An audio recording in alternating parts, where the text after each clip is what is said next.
In this video, I will show you how to set up and use ChatGPT as your personal credit score education assistant to help improve your financial health. I'm starting on the ChatGPT homepage, and the first thing I need to do is establish a clear persona for the AI so it knows exactly how to help me.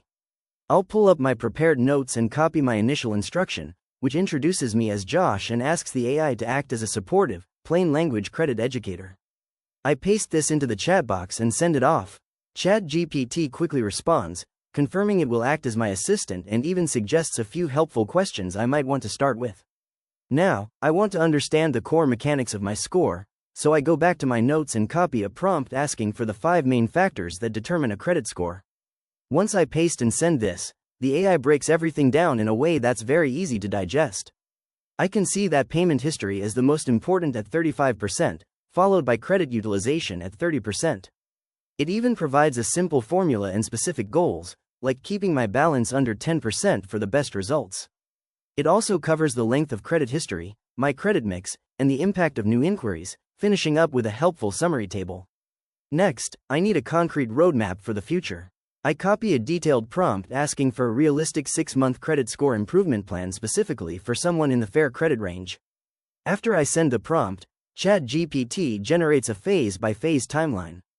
The first 30 days focus on fixing major issues like late payments and high balances. In months 2 through 4, the focus shifts to building consistent habits, and by months 5 and 6, I'll be consolidating my progress. I find the realistic score improvement projections it provides here very encouraging. To make sure I don't accidentally hurt my score while trying to help it, I'm going to ask about common pitfalls. I copy a prompt for the 7 most frequent credit score mistakes and send it through. It highlights things I hadn't considered, like how closing old credit cards can actually lower my score or the common myth that carrying a monthly balance is necessary to build credit. It also reminds me to check for errors and to use my credit occasionally so the accounts stay active. Finally, I want a tool I can use every single month to stay on track. I'll copy one last prompt to create a simple monthly credit health checklist. This gives me a quick 10 to 15 minute routine that includes checking my score, reviewing my card balances, and scanning for any fraudulent activity. With this organized checklist, I feel much more confident about managing my credit journey. If you found this walkthrough helpful for personalizing your own AI workflow, please consider liking the video and subscribing for more quick tips and tutorials.